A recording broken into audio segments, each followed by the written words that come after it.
Hi, this is Braden Holtby. Hey, this is Tanner the Bulldozer Bozer. Hi, this is Brian Burke from Toronto, Ontario. This is Daryl Sutter. Hello, everyone. I'm Carly Agro from Sportsnet Central. This is Jay Onright. This is Quick Dick coming to you from Tofnell, Saskatchewan. Hey, everybody. My name is Theo Fleury. This is Kelly Rudy. This is Corey Cross. This is Wade Redden. This is Jordan Tutu. My name is Jim Pattison. Hey, it's Ron McLean, Hockey Night in Canada and Rogers Hometown Hockey, and welcome to the Sean Newman Podcast. Welcome to the podcast, folks. Hope the weekend treated you well.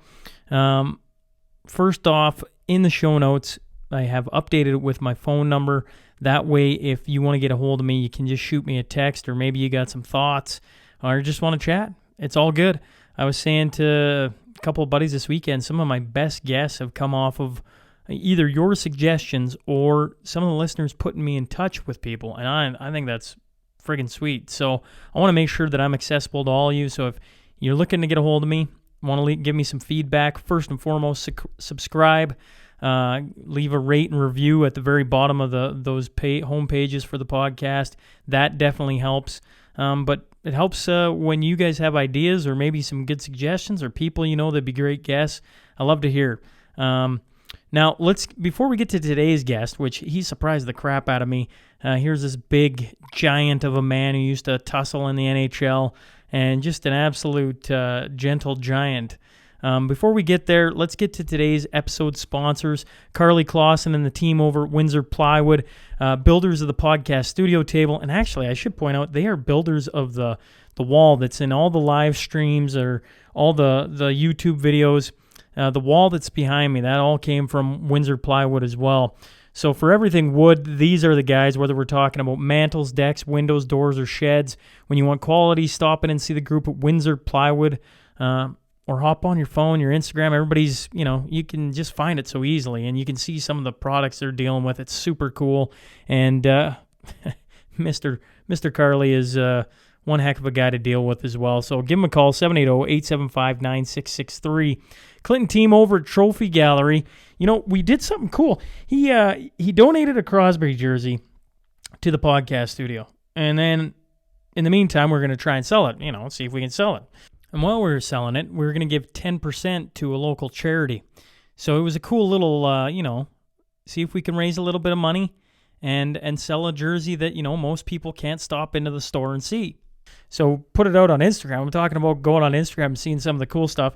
And so I was excited. I was hoping we were going to sell this thing maybe, I don't know, Clint. I was hoping like 6 months from now because Crosby, black and yellow, baby, signed like it looks sharp. Well, it sold in a day. So that's out the door. So I'm going to see now what he's got sitting on his shelves. He's so much more than medals and awards. He's got all this signed memorabilia. Obviously, the Sidney Crosby one was the one I wanted in the studio. It was a sharp-looking jersey. It doesn't surprise me. It sold so quick. And if you hop on trophygallery.ca, they got over 5,000 products. They ship Canada-wide, and he can just do some super cool, unique things specifically to you or your company. And they are, like I say, in there every day. They ship Canada-wide. Hop on trophygallery.ca and use the promo code Newman, and you'll get 15% off. Jen Gilbert and team want you to know for over 40 years, since 1976, the dedicated realtors of Coldwell Banker, Cityside Realty, have served Lloydminster and the surrounding area. They're passionate about our community, and they pride themselves on giving back through volunteer opportunities and partnerships as often as they can. We know that home is truly where awesomeness happens. Coldwell Banker, Cityside Realty, for everything real estate, 24 hours a day, 7 days a week. Give them a call, 780-875-3343. Jill Fisher, welcome back. Mortgage broker here in town. Now, obviously, her name says it all. She proudly serves the area of Lloydminster, Bonnyville, Cold Lake, and Vermilion, areas she looks forward to working with all of you for your mortgage needs. A mortgage broker is not limited in the product they can offer you. Instead, brokers seek out the best lender package to suit your specific situation. I got to say, she's been a dream to deal with. That is what we have, she's probably laughing at this. She's been prodding me because I just need to sign a few more papers, and then we've signed back in with our mortgage, and Jill's been fantastic to work with. Give her a call today, 780-872-2914, or stop in and see her on her website, jfisher, FISCHER.ca. I was going to say Fisher, and then that was going to confuse a bunch of people because there's multiple spellings. Now, Clay Smiley, Prophet River. I was saying last week, the story goes with him. He wanted the Cooper rifle. We're going way back to the beginning in Clay's teaching days. But he was unable to find said Cooper rifle in Canada. And then he started looking and doing what Clay does, and he found the Cooper rifle sitting in the US of A, but it's not as simple as just walking across the gun, as we all know. And so he went to work on importing that rifle from the United States. Well, it wasn't long after he pulled that off that, of course, then the friend comes knocking, and then a friend of a friend, and then a friends of friends of friends. And, you fast forward, and here we sit in 2021 now, and Prophet River has grown into a major retailer of firearms, optics, and accessories serving all of Canada. All you got to do is go to profitriver.com and check them out today. And I promise, when dealing with people, Clay is one of the best, and you won't find many better. SNP billboard across from the UFA. I stopped in and saw Deanna Wandler there the other day.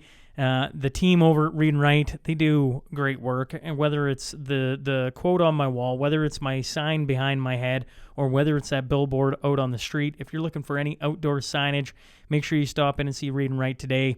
Gardner Management is a Lloydminster-based company specializing in all types of rental properties to help meet your needs, whether you're looking for a small office or maybe 6,000 square foot commercial space. Give away Gardner a call, 780-808-5025.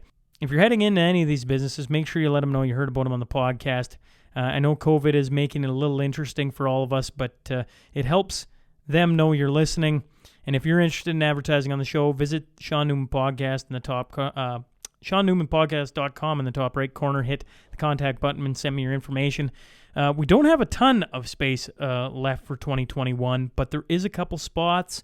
And we want you to come be a part of this team. We're having a lot of fun on this side, and would love to have you advertise on the show. Now let's get to your T-Bar 1 Tale of the Tape.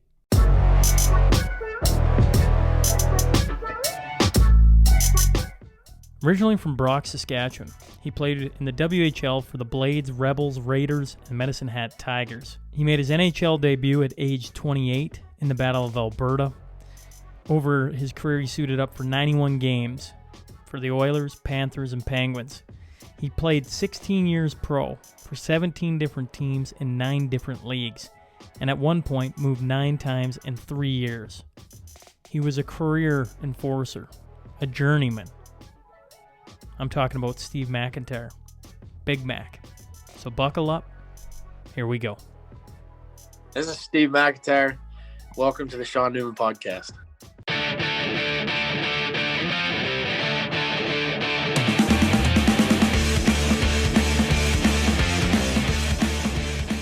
Welcome to the Sean Newman Podcast. Today, I'm joined by Mr. Steve MacIntyre. So first off, thanks for hopping on. Hey, my pleasure. Sorry I wasn't able to get on last week. Well, that's all right. I like I said to you via text, that's life, man. That's what happens, and we just work around it. So now we get to do it, and we're gonna have a little bit of fun. So no, it's all good. I appreciate it. Now, for Oiler fans, because you're this is oil country I'm in, they're going to remember you from back in the days of when you got your start. What are you doing now? Like, from what I hear, you're a firefighter. I'm a full-time firefighter, yep, in Kernersville, North Carolina. In North Carolina. How's that? How's things there? Well, it's funny you say that. Today's a little bit different. It's a little eerie with everything going on.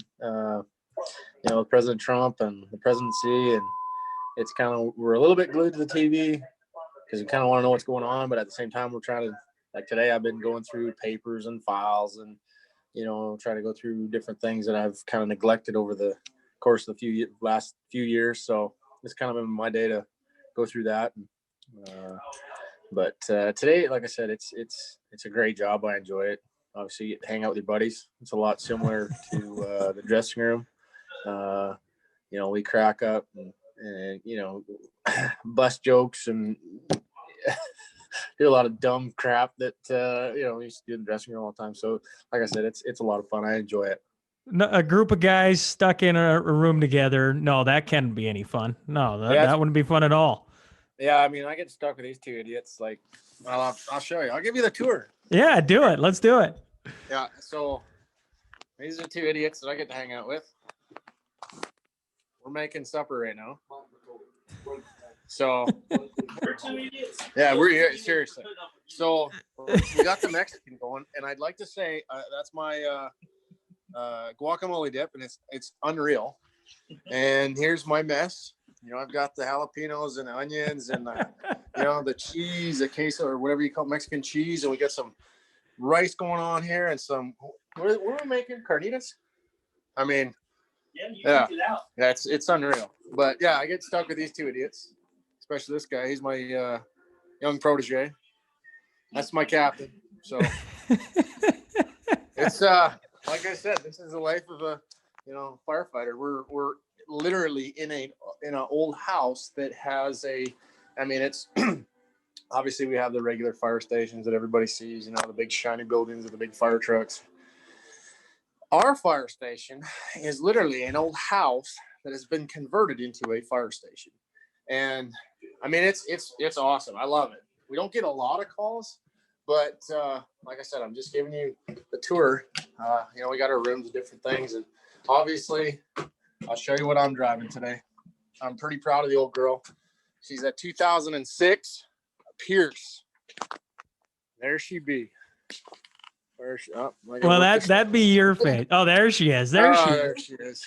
I suggest for all the listeners, they hop on YouTube so they can see what the heck you're talking about. I'm on YouTube too. This is awesome. Like I'm kind of I'm giving you the grand tour of everything. So I'm driving this old girl today. Yeah. So it's just kind of like I said, the icebreaker.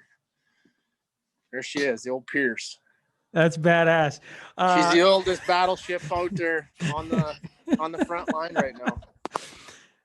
So. Steve MacIntyre, screw hockey. Let's talk fighting fires. How long you been doing this for? 4 years in August. 4 years in August. Yeah.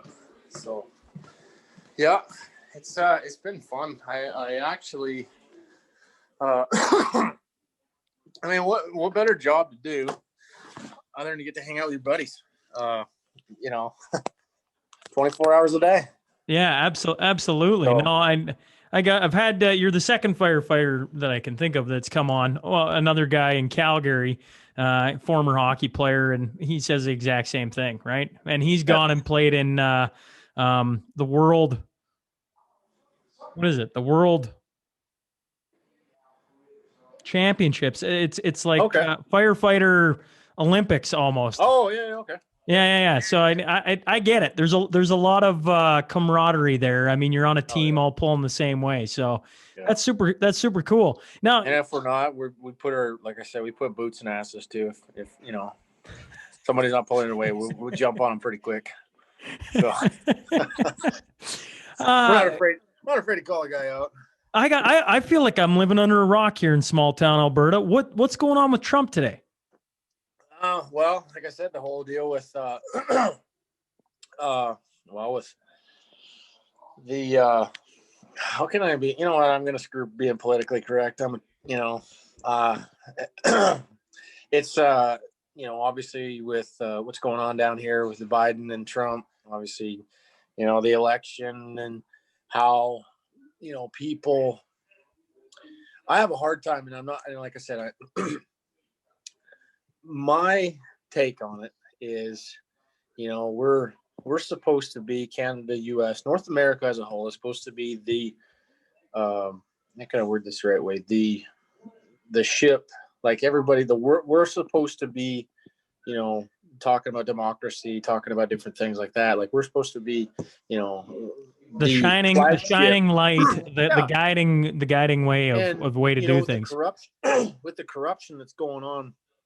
I mean, I'm not going to get into politics, but either side, and even back home, the corruption that is there and that nobody is taking for me, I feel like in a lot of America, well, I'm not American, I'm Canadian living down here, but at the same time, there's not a lot of checks and balances. And I think people are getting fed up with it. And obviously today they stormed Capitol Hill, and yeah, it's pretty Western up there right now. So, growing up in Western Canada, you go back through history and you can see how some people that were, they kind of thumbed their nose and said, screw you guys, Western Canada, you guys are nothing. But yet, like I said, you don't have, you can't thank a farmer and a rancher. If you don't thank a farmer and a rancher 3 times a day, you got something to, you're not seeing the right picture. But Well, that's my take. You come from small town Saskatchewan. I come from small town Saskatchewan. Grew up on a farm. You grew up on a farm. Farmers are the best. And I know exactly what you're talking about. Yeah. And like I said, I'm proud of where I was raised. I'm proud of my heritage. Growing up farming and ranching, that was what I knew. And I was very thankful. We every day before supper, before dinner, whatever, we'd say the blessing and thank the good Lord above for giving us what we have to eat. And in reality, I think a lot of people don't understand how much of a factor that those, that the farmers and ranchers and people that maybe not necessarily have the voice that the majority of people that live in the cities, like they just, it's a different way of thinking. And I'm not trying to get into politics or no, it's all good. But I mean, I've always had that mentality. And I mean, even playing hockey, I've always had that mentality of, even the job that I did, that I was always trying to watch out for somebody that was smaller or somebody that was just, and that was just me. And even right now, it's like, I feel for the farmers and ranchers across rural America, across rural Canada. And it's just like, nobody's really hearing them. And right now, I think it's come to a head where, hey, you know what? We are here to be heard. Like, you look at all of the people that are on Capitol Hill right now. They're all, kind of that blue collar type bunch. So, because they get it, and they're not the crazy, they're not out there starting fights. They're not, but they're standing up for what they believe in. And that's something that, more people have to do. And I think a lot of people are scared to do because of the repercussions. And, like we can go on and on talking about, this or that, but that's just my, my take on it. But anyway. Hey, I tell you what, Steve, I know, everybody's nervous to talk about anything because it's like, well, I got to be like politically correct and whatever. Well, I could safely say to you here, you're talking to rural communities, and everybody's going to be going rah rah with you. I had Theo Fleury on, and there we go. he was all over the Liberals and my area. I'm a balanced guy. I hear exactly what you're saying. Yeah. I try to see both sides. Yeah. And that's the thing about it, Sean, is like, the far right is wrong and far left is wrong. But it's like, people don't understand, okay, there is some middle ground. But the way you look at the whole new world order, you go back to wrestling days, and you think, you see the NWO, and it's like new world order. But now you look at it now, and it's like, everybody wants to go under this, and it's a little bit scary, to think about. And, like, I'm not like this stupid mask thing. Like, you know what? Yes, Corona is a real thing. Yes. It affects people different. Am I still there? Yeah. Yep. It affects people different. I do it out of respect for the elderly, or for, I try to be respectful. Do I agree with it? No, I think it's even talking to my mom and dad, like, my dad had some medical issues, and, fortunately, he's overcome that. But I mean, his immune system's down. So, I can understand. But at the same time, people are there's so much there's so much fear that has been instilled by certain, government or media, or, I mean, the list goes on. that people are living in fear of, this big scary. And I mean, like I said, I'm not taking away from what it is, because it is real, and it does affect people. Like, we've got one guy, we've had several actually in the fire station, not this particular one, but in our department that have had the corona. I've got one of my good friends, she's a medic, for Forsyth County. She had it. And I mean, I was following her like on Instagram, and I was like, hey, Heather, how can I, if you need anything, how can I help? What can I do? Because I mean, it was bad. Like, it was really, really bad. And so I understand that. But at the same time, it's like walking down the street. All right.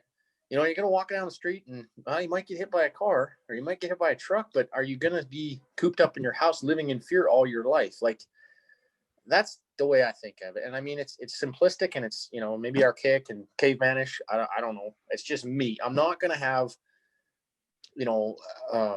I'm not going to live my life in fear. And it's unfortunate that some people think that way, and do the masks work? The N95s do, but these things and this, the like, give me a break. But anyway, that's my my take on things. But I think it's a good take. I would say I agree with everything you just said. Listen, the flu kills a lot of people. The funny thing about it is, let me tell you this: ever since this corona thing, have we had any flu cases? No, that's kind of weird, isn't it? What I was going to say is, the flu kills a lot of people every single year. And listen, I'm a guy that when March and April, I would say, I was like, stay the hell away from me. Let's just lock up and get through this thing. Yeah. But the longer it goes, and the more hypocrisy you see, and the more things going on, and you're like, some of this just doesn't make any sense. It's like, it goes back to what you said. Well, I drive every day, and where I live, and the roads I drive on in the seasons of the year that we have here. Man, the statistics, we don't look at that, because if you did, you probably wouldn't be doing it. You'd be staying at home. That's right. But that's we have to do that to, like, the other day I was asking my engineer, I said, is it pretty top heavy, or how's it handling the ice and snow? Because they were calling for ice and snow.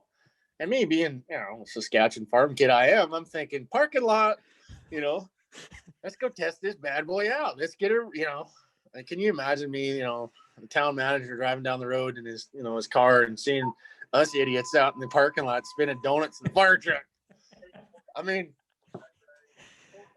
not saying that couldn't happen, but, I mean, you'd probably get 1 million hits on the YouTube.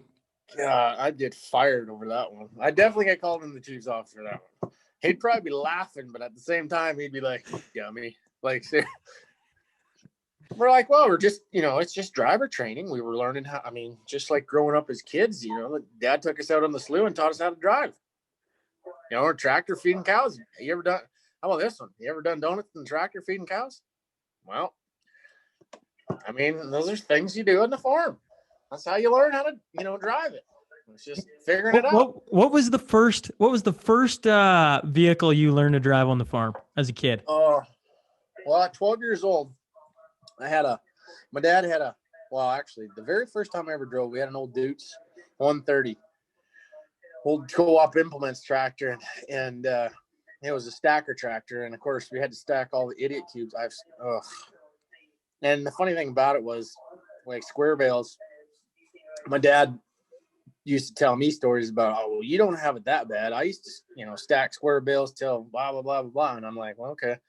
But literally, we didn't have a round baler until I was probably 14, somewhere in there, 14, 15. So we were stacking, we were feeding 100 cows plus, all our horses. We had a bunch of brood mares and different things. So, you can imagine the feed we put up. And Dad, we had a stack yard. And we filled it about half full usually, and then filled the rest full of, round bales and neighbors, we'd get guys come in and round bale some stuff. But I drove this old Dukes tractor, and it had a bad clutch. You had to feather it. And if you didn't feather it, your head was bouncing off the back window. So of course I thought I was pretty cool. my grandpa or my dad was teaching me how to drive this tractor, and it's, it's got a high low, and then it's got your gear shift. So it's got two gear shifts. I mean, no big deal, right? So that was the first one I drove. And I mean, like I said, even to this day, you still got to it still runs, and it's still the stacker tractor, but you've got to learn, you have got to have your mind right when you're driving that tractor. It ever bug you that kids probably won't, well, I shouldn't say that. Farm kids will probably learn that. But even now, when you go to buy a vehicle, we always feel like my parents always impressed upon us to get a standard, right? You got to learn it. You got to learn how to shift. You got to learn that. This is the funny thing about it is, y'all, like back home, we grew up saying standard, like standard automatic transmission, standard transmission. Down here, they call it straight drive. Straight driving. It's weird. Yeah, straight drive. Man, y'all got a straight drive in that trip? Well, no. Okay. Just different terminology. You do a pretty good accent. I gotta say. I'm gonna tell you this story. So today, and this is totally off topic, and I mean, I'm terrible for rabbit trailing. I think it's one too many wallops upside the head, but literally. So today, I forget we were talking about sled. So down here they call a toque a toboggan, and I'm like, a toboggan is something you get on and ride down the hill, right? So anyway, we got talking about, it's supposed to snow on Friday. Well, everybody, we're going to go sledding down the hill on Friday. And I was like, okay. And I got talking about, back in the day, we used to get on the Skidoo, and it didn't, I mean, when I grew up, didn't matter if you had Arctic Cat, Polaris, whatever. Everything was a Skidoo, right? That's correct. That is correct. 440, whatever. If it was John, whatever. So I'm like, yeah, I said back home, we used to pull a couple twos behind the Skidoo, and my old captain, he's like, whoa, stop right there. He's like, what's a Skidoo? I said, well, Skidoo is like a sled, and then of course he's like, well, when you were riding on the toboggan, did you have your toque and your Skidoo suit on? And I mean, it was just kind of like just the terminology. It was just, so I had my toque, my Skidoo suit, with my mucklucks on, riding the toboggan. And their just mind is just blown, right? Have you hit them with bunny hug yet? Oh, yeah, absolutely. But I think it's just a Saskatchewan thing. Like it's a small part of Saskatchewan, I think. Yeah, I guess. I got to be honest. I don't even fully understand it. I'm defensive of the word. Like I will defend that word till the cows come home. But at the end of the day, I don't know where it came from. I really, I have no idea. But I mean, growing up, it was a bunny hug. I don't know if it's West Central Saskatchewan. Like, well, I mean, you're kind of on the tip of that too. But it's just, I don't know. I mean, it was always a bunny hug. Like, and up until I started coming down here, it was a hoodie. And I was like, well, what's a hoodie? Oh, that's a toboggan, or not a toboggan, a bunny hug. And they're like, oh my gosh, where did you come from? And but anyway, for another Saskatchewan terminology that no kid probably will ever know anymore. Did you play Tom Thumb? No, I never did. Never played Tom Thumb? Uh-uh. That was, well, I don't know, initiation. What do they call first year of hockey now? Participation ribbons. Ooh, yeah, that's pretty much right. Yeah. Speaking of getting some awards, did you watch Canada last night? No, I never did. We don't get it down here. But what happened? I haven't even heard. Like, we get zero hockey, and I'll be honest with you, I've just kind of just taken myself. Let me rephrase this, okay? I just got a sour taste in my mouth for sports in general. Really? Play the damn sport, shut your mouth, and leave the politics and all the crap outside. That's my take on it, period. End of story. But anyway, I still root for my country. But I hate to say I missed the game last night. I tell you what, I might argue with a little bit on that. Yeah, that's fair.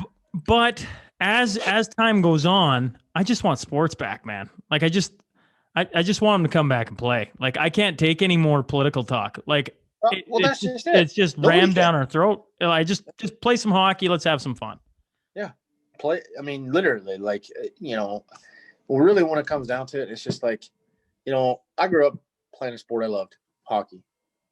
And, unfortunately, that purity got taken out of the game for me. Like, in a sense that, so I kind of got, not necessarily a bitter taste, but it just was like, but now I kind of stepped away from it for a while. And I mean, like I said, hockey's given me an opportunity to see. My biggest take from hockey, honestly, is I got to achieve my dream of playing the NHL, and then obviously playing with the team I grew up cheering for. I mean, that's any little boy's dream.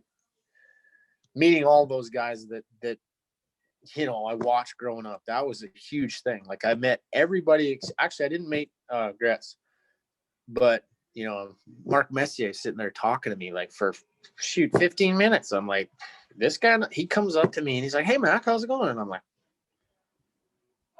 "Who are you talking to?" Like, I mean, it was just me and Marty McSorley, like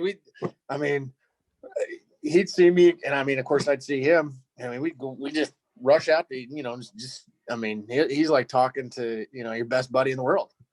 Sit there and talk hockey or talk farming or whatever. I mean, he's just a cool guy, talks, and, really, really friendly. Mom and Dad got to meet him and just thought the world of him. All those guys growing up, you get to watch them. So, I mean, that was my big, and then obviously going to Pittsburgh and Florida, like Pittsburgh, and Mario Lemieux, talking to him, I mean, that was one of the coolest things I ever experienced in my life, is talking to his, like, I was like a little kid. I mean, not that I was starstruck, but it was like Mario Lemieux was taking the time to talk to me. I'm just a peon that he pays for, but it was cool like that. But like I said, my biggest take from hockey is I don't think I ever changed who I was. Like, when you talk about small town Saskatchewan, you go back to your small town and it's still Steve MacIntyre, and people still bust you down to size. You're still that little runt that, you know what I mean?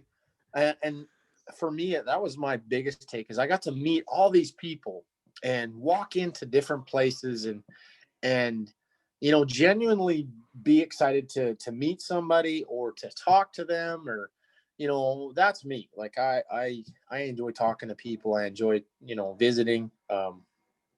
A lot of my dad, like growing up, we go to church and my mom, after church service, my mom would be like, "Can you please go get your dad?"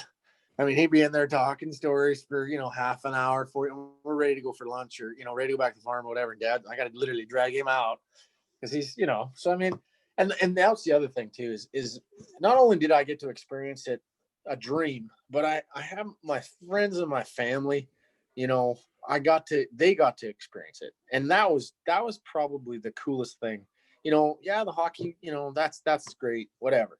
But the experience of, obviously when you play in Edmonton or any Canadian city, I mean, you're held on a pedestal. And for me, wherever I went, it was always like, I was so proud to wear that Oilers jersey. Like, it was just, and I mean, yeah, we sucked, at that time, it was a growing pain, whatever you want to call it. But, and I shouldn't say sucked. We just didn't, Steve, we didn't have. I'm a fan. You know what I mean? Yeah. You were in a rough spot of the Oilers. It's all right. Yeah, I would. It still doesn't take away from the fact. What's cool about what you say is I've had a lot of guys come on here, and some of them still remember what you talk about. Others are like, yeah, I met whoever. It doesn't matter, and they're like, yeah, it's no big deal. What's cool about what you're talking about it is a big deal, right? It's pretty cool to wear an Oilers jersey. Should be a big freaking deal. And that's the thing that every day that I got to go out and represent the Oilers was like, I thought, man, this is the greatest thing in the world. Like, I'll never forget the very first time I ever I got put on waivers by Florida. Edmonton picked me up, and we ended up playing in Calgary. And of course, I mean, my eyeballs are like the Battle of Alberta. Like, this is going to be a bloodbath. Somebody's going to die. Like, I remember the old days where it was like, I don't know if you want, I mean, remember in like back in the day, it was like in the playoffs, it was Winnipeg, Edmonton, Calgary, and it was just a freaking war. And I mean, I was a huge Oilers fan, and my dad and my uncles, they were always like cheering for Calgary, which I mean, and then Winnipeg. My one uncle, he was like, "Oh yeah, the Jets are gonna beat up on the Oilers," and I would get so mad. I would just be like, I never took hockey so serious in my entire life as those playoff series between the Flames or with the Jets.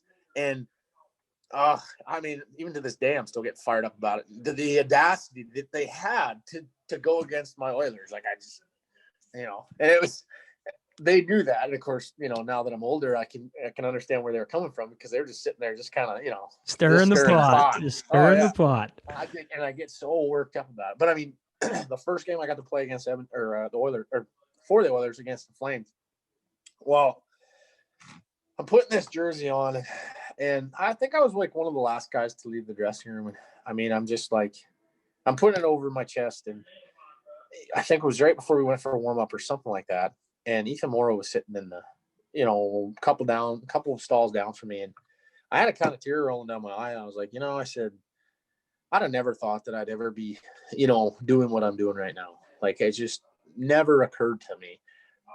And I don't mean that I maybe necessarily didn't have what it took, but the opportunity to live a little boy's dream, like I got to, like that was my dream, is to play not only, and I mean, I was just, we were still in training camp. It was just an exhibition, but it wasn't just an exhibition. Like, a lot of guys, it's just exhibition. It's just exhibition. It's like, even if it's exhibition, like, you still, get to put the jersey on and experience the fans and the electricity, and, and then obviously go out there and, cause a little bit of be a little thorn in somebody's side, or stick up for your teammates. Obviously, that's good too, but, to get your name on the goal sheet or whatever, that was always, my goal. But I mean, it was a dream come true. And then, to be able to be a part of, for Edmonton to accept me as a part of their community, that was obviously huge. Like, even to this day, like, people come up to me, like I was in Edmonton last Christmas, a year ago, and people, I haven't been home to Edmonton, and I mean, I call Edmonton home because I loved Edmonton, and people still, oh, hey Mac, how's it going? I mean, they just they just were so welcoming, and we'd walk into different dealerships. Like, I got to be really good friends with Jay at Cycle Works, and they were so good to me and my family, the way they treated us, and Mike Barber there he was at Team Ford. I'm not sure who he's with now, but I walked into his office, and I didn't know the man from a hole in the ground. And I bought a truck the summer before, and this is, like I said, a story, but I mean, just, kind of plugging the characters all together. I walked into the office, and I said, I'd like to talk to the general manager. So they escorted me over to Mike, and I introduced myself, and we exchanged pleasantries. And I said, Mr. Barber, I said, I want to drive a Ford truck. I said, I want to represent Team Ford, or I want to drive a Ford truck. And I mean, and I told him, I said, I'm already driving a Ford truck.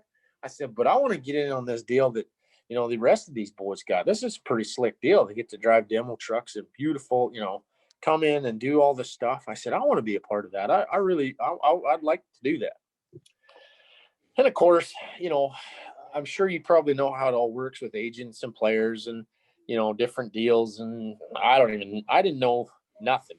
I didn't know how it all worked. I just went in there and introduced myself, and I didn't put my hat in my hand, but I said, what, I would like to figure out how to do, what have I got to do? And he looked at me, and he was kind of surprised. I think that, that I was maybe the way I was, maybe I was so forthcoming, but at the same time, I think he took it as like, man, this guy's a pretty real guy, and just like the rest of us, which I am. And, he really, and I mean, I struck up that relationship with him, and like I said, Jay at Cycle Works, And man, it was so good after that. He calls me. He said, "You know what, Steve? We don't have anything right now." He said, "But I really appreciate." I'll never forget this conversation. He really, like, he told me. He said, "I really appreciate you coming in and introducing yourself and being bold and coming in and saying, hey, I want to represent a brand." And so he told me, he said, "Right now we don't have anything." He said, "But if we get anything, we'll let you know." And I told him, I was like, "Frick, I'll drive a Ford Festiva. I don't care. I mean, I don't care." So anyway, he called me about a week later. He asked me, he said, "Hey, Mac, what are you doing?" I said, "Well, actually, as a matter of fact, my buddy Ryan Kohler, we're actually moose hunting right now." I think it was me, Ryan, and Louis DeBrusque. And there's there's two other guys that are just phenomenal people, like Ryan Kohler and Louis DeBrusque, two of my very good best friends. And when I was in Edmonton there, and he calls me up and said, "Hey, we got something for you. Come by." He said, "But you got to make me one promise." He said, "You can't go moose hunting. Take it moose hunting with you." I was like, "That's a deal. I can do that." So anyway, I go in there the next day or whatever after practice, and he takes me down the lot. He said, "Well, what do you want to drive?" And I said, "I don't care." I said, "I'll drive whatever you want me to drive. I mean, I don't care." And I said, "Man, that's a sharp looking red truck." He had a red F-150 or whatever. It was lifted, had nice wheels. I mean, it was sharp. I said, "Man, that's a beautiful truck." I said, that's, and I mean, not thinking much of it. He said, "You want to drive that one?" I was like, he's like, "Well, you know what?" He said, "That'll actually work out good." He said, "That's my, I want to say that's my sales manager's truck. He just built it. He's getting out of it. He wants to build another one." So anyway, I ended up getting a truck out of the deal to drive. And I mean, it was just the most, but I mean, going back to my upbringing, that's how I was, raised is, you always treat people with respect, and you always make sure that you go the extra mile and do, treat people how you want to be treated. And like I said, Edmonton especially, and not saying just Edmonton, but all the cities. But I mean, obviously Edmonton is the closest to my heart because, like I said, I can go down the street and talk to somebody and we'll strike up a conversation with, about whatever. But well, like I said, that was some of the cool things that I got to do and be a part of in the community of Edmonton. And like I said, when I met Jay at Cycle Works there, man, I went in there and obviously my dad, there's, like I said, you know what it's like growing up on the farm. There's never any extra money around. There's always, it'll get spent somewhere. And it might not be, maybe allocated over here for something. And then it's like, oh crap, we broke something. We got to take that and move it over here. Well, that's kind of how it was with Dad and Mom. And like I said, not saying that we ever did without by any means, because we never did. They always found a way. And, but Dad, he never really ever, he always wanted, he was looking at a 4-wheeler for like, I don't know, a year, 2 years, whatever. And he's just, my dad and I are a lot like, we kind of sit there and hum and haw and, he wasn't sure what he wanted. And then when he figured out what he wanted, it was like, gosh, dang, I got this, and this to pay off. And, just like I said, normal everyday farmer rancher stuff that just comes ahead of stuff. So anyway, I walked into Jay. I got my first paycheck from the NHL or from the Oilers, and I just about fell over. But one of the very first checks I got, I said, "Dad," and this is when I was younger. I'm going to preface this with this. When I told my dad when I was younger, I said, "Dad, if I ever make the NHL, I'm going to buy you a brand new John Deere tractor, front wheel assist, grapple forks, and I know you know what I'm talking about. And if anybody doesn't know it, I mean, we're talking a lot of money, right?" And I have no idea how much this stuff costs when I'm that age, but I'm talking a big story because, we were doing stuff with the old case and not taking away from the old case, but, anyway. So, I'm thinking, I got to do something for Dad. Like to eat, Mom and Dad have drove me up, and I mean, I'll never ever be able to repay them by any means. But I walked into Jay's deal and I said, "Jay, this is what I want. Fix me up." And that was probably that was the coolest thing. And like I said, I'm not bragging by any means, but I got to get my mom and dad a 4-wheeler for Christmas. And, it was, and of course I made sure that it had the biggest mud tires and, way overkill at the time, but, had all the bells and whistles. And it was I think it was like a Browning Hunter edition or something like that. Ugh! Got something in my eye there. But I mean, hand warmers, everything on it. And I told Jay, I was like, Jay, I said, I want everything on it. Don't, and he showed me this package. I said, that's perfect. Put these tires on it. That'd be great.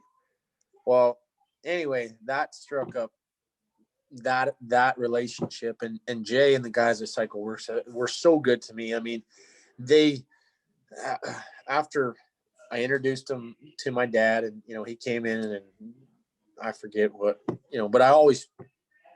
but they said, Steve, you know what, whatever, if you ever need something, if you want a machine or whatever, just let us know. And I mean, I'm kind of like, whatever. Well, I'm telling you, they delivered a 4-wheeler to my house, and they're like, hey, you know what, take it, use it, don't abuse it, don't kill it, whatever, but you need it, there you go. I'm like, and of course, I'm just beside myself because I think this is the greatest thing in the world. And then, of course, we had a big snow, and they're like, hey, you want to sled? And I'm like, you know what? The kids have never been sledding. So I was like, they're skidooing.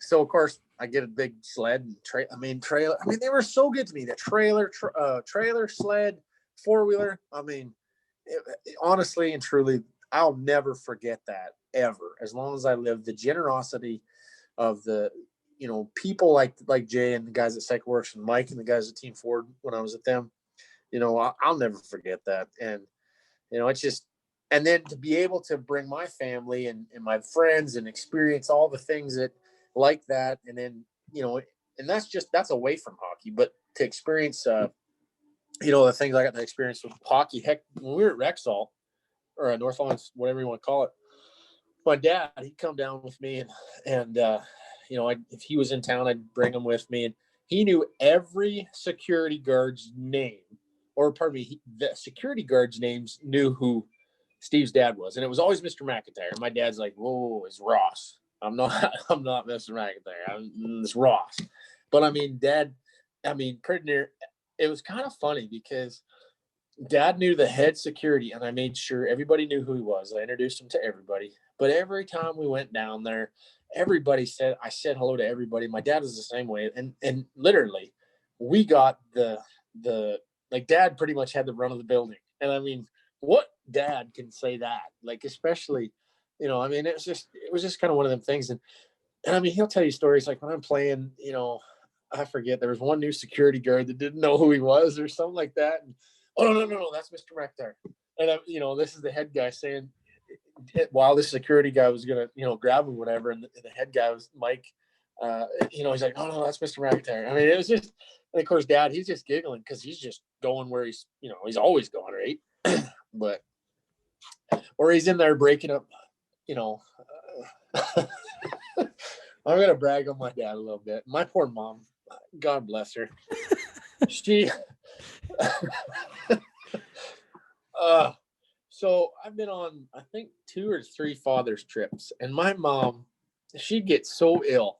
She'd be like, gosh, Dad, and I mean, she never cussed by any means, so I'm going to rephrase that, but she's like, she'd get so bent out of shape because Dad always got to go on these trips, and she had to stay home, feed cows. And she's like, well, I can't believe this is crap. Blah, blah, blah, blah.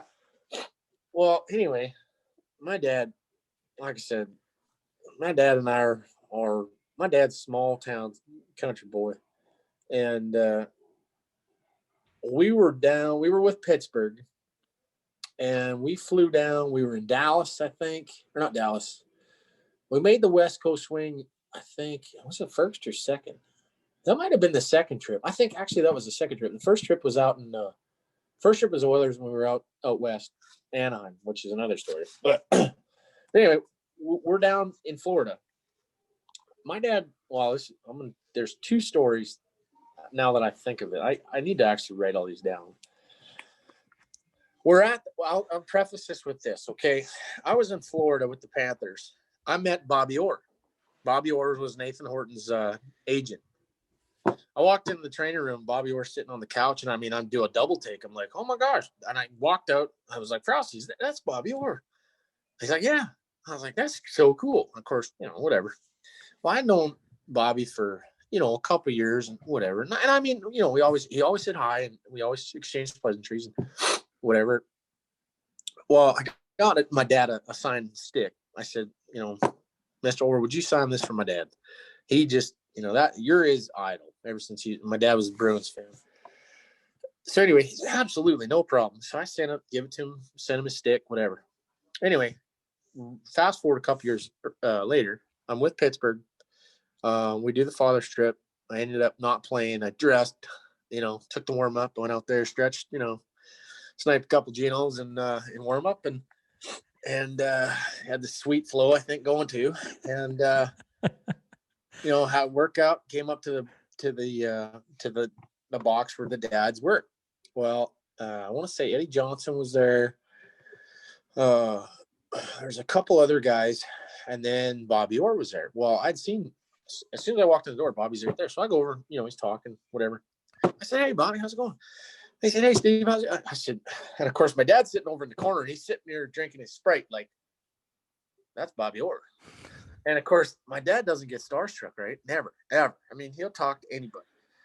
Well, my dad's over there drinking his Sprite or 7-Up or whatever, and he's sitting there drinking, and of course, I'm talking to Bobby Orr. I go over to Dad. I said, "Hey, Dad, what do you think?" And he's like, "Oh, it's pretty cool." And I said, how would you like to meet Bobby Orr? And he just was like, you could tell he kind of got a little bit nervous, right? Like I said, my dad doesn't get nervous. I mean, he's like a duck, calling surfs and paddling like hell in the water. So I could tell this. So I introduced him, and of course my dad, he's talking to Bobby, and he's just, I just kind of backed off and just kind of, went and did my thing, and just kind of, I think I took a picture and sent it to my mom or whatever. Anyway, they talked for 15, 20 minutes or whatever. And I said, "Well, what do you think?" "Oh, a real nice guy, And I said, "Well, anyway, Bobby comes over. This is a kind of cool guy. Like, you hear stories about people, but I mean, he was so genuine with me and my dad. And he comes over to me and he says, "Hey, Steve, what's your address? What's your dad's address?" And I said, "Well, I gave him the address back home." And he says, "I'll get you some."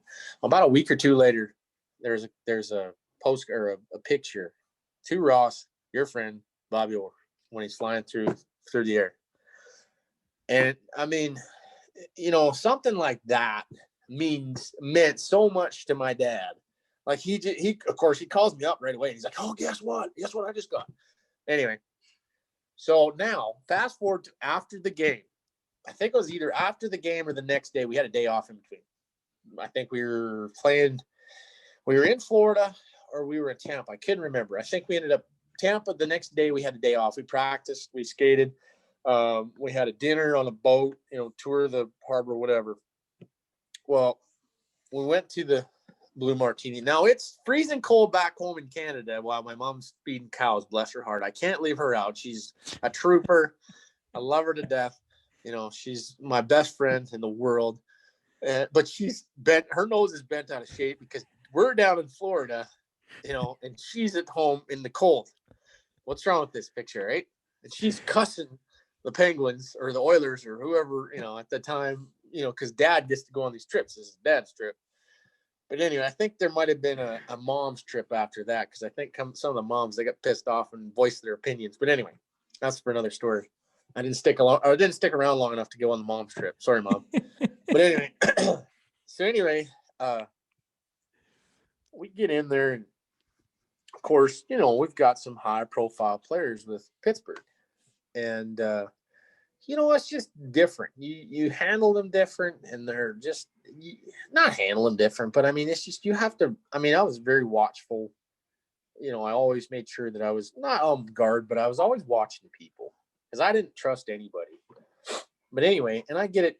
And the funny thing is, you'll get where I'm going here in a minute. Well, anyway, we go to this, I think it was called the Blue Martini or whatever in Tampa.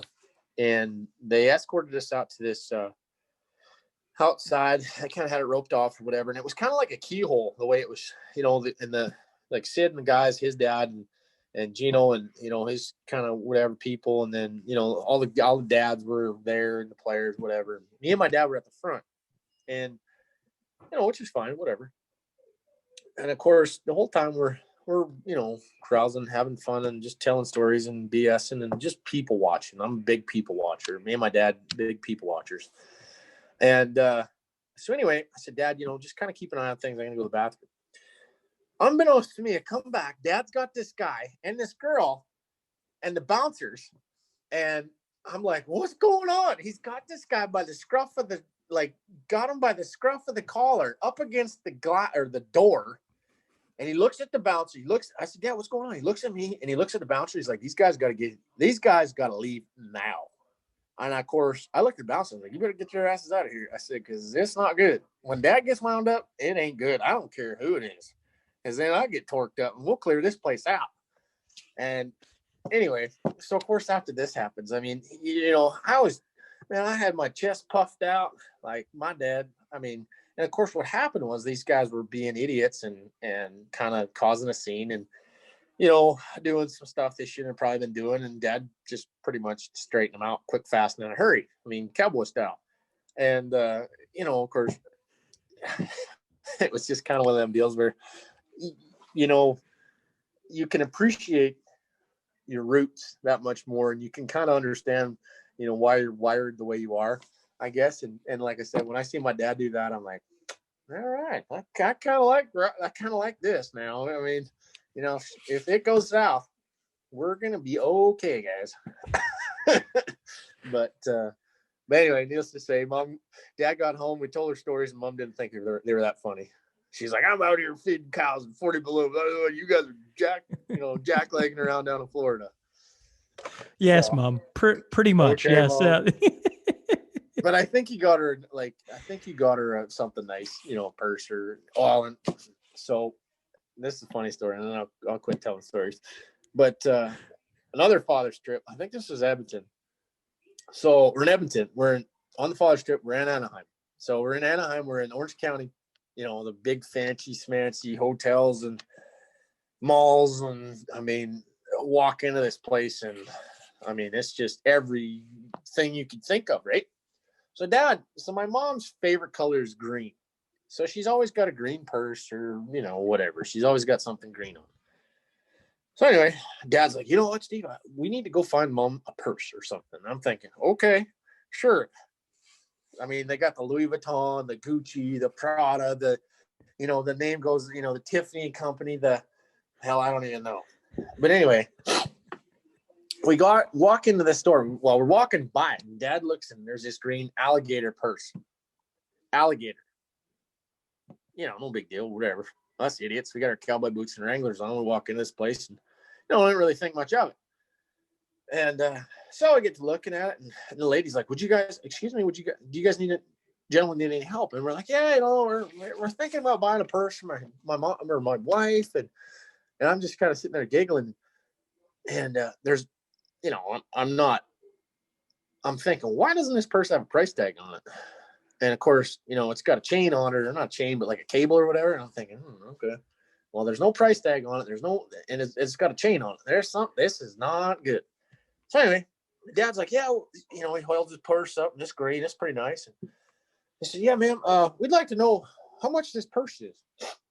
So, and when I say this, when she's like, she went back to the room. She's like, I'll go back to the room and find out how much it is, whatever. She comes back.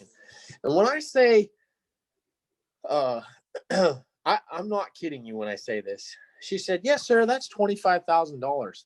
Both of us were like, okay, see you later. Thanks for coming. We took a picture of it and sent it home to Mom. But I mean, it's just like,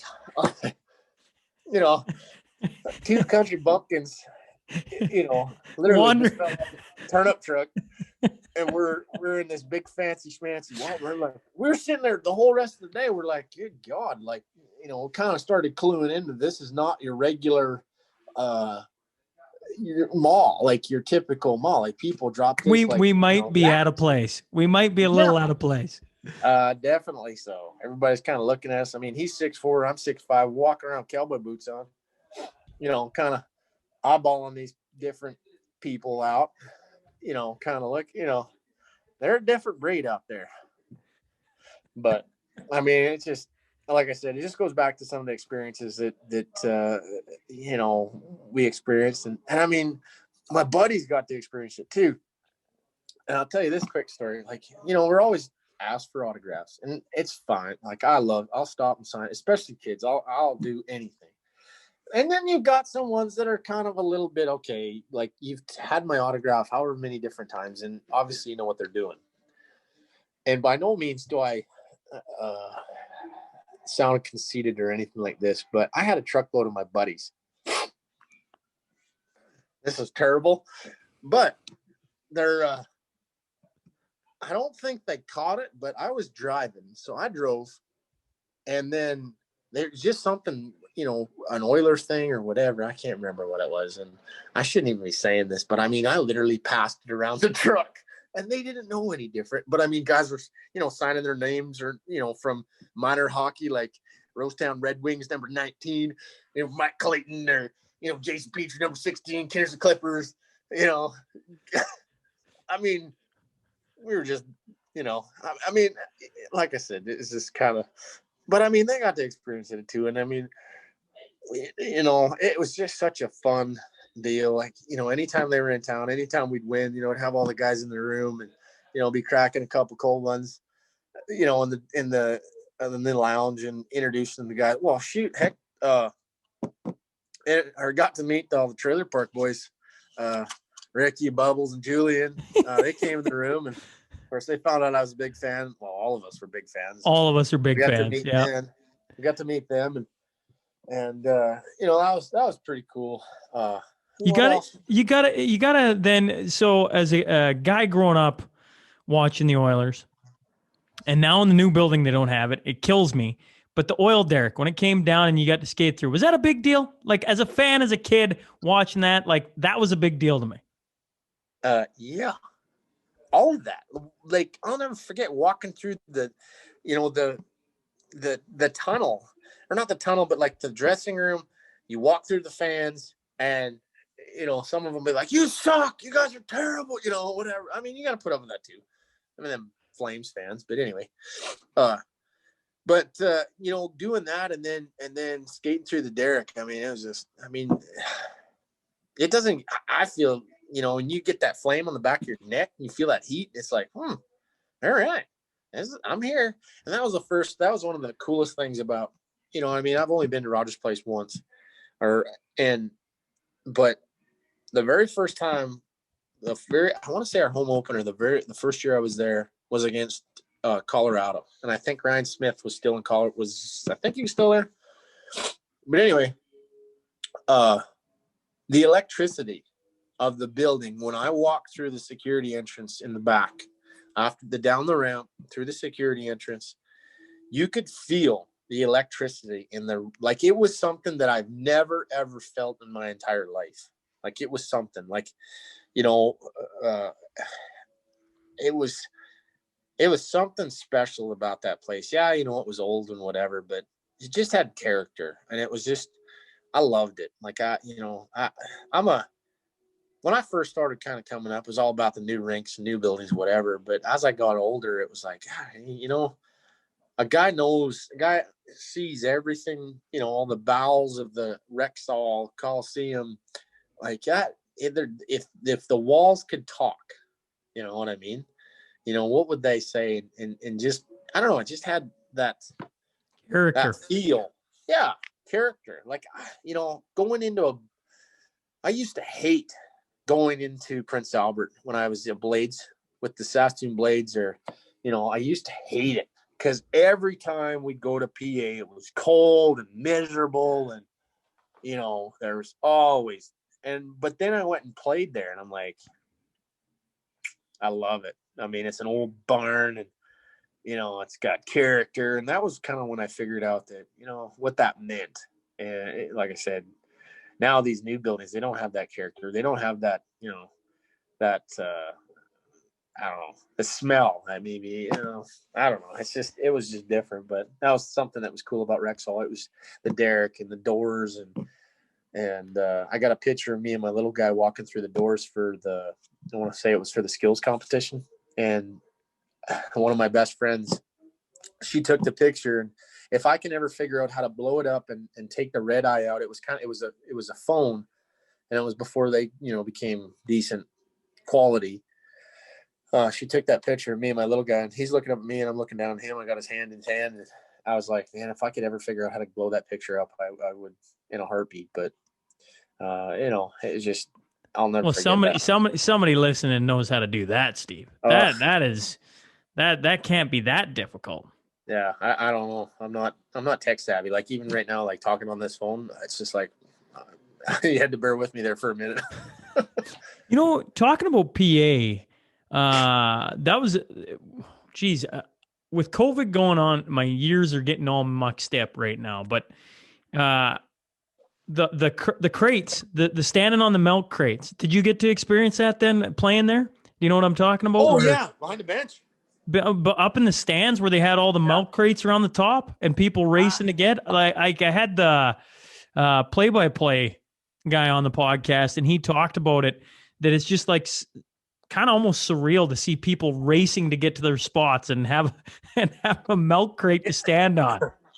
I'll do you one better. Like obviously I don't remember. It could have been when I was there, but I honestly don't remember. But when I left Prince Albert, I went to OCN. And the blizzard. You want to talk about fun? That was probably the most fun I've ever had playing hockey. I mean, it was the fans and the for a barn that I think it held like 1,500 tops. I mean, there's literally people hanging off the rafters. It was not. I mean, but I mean the way they, like now that I'm a fireman, or well, claim to be a fireman. The code violations. I don't even know how they, got by at that particular time. But sorry, I'm just cleaning up my water mess. But I mean, it was just my billet family dad.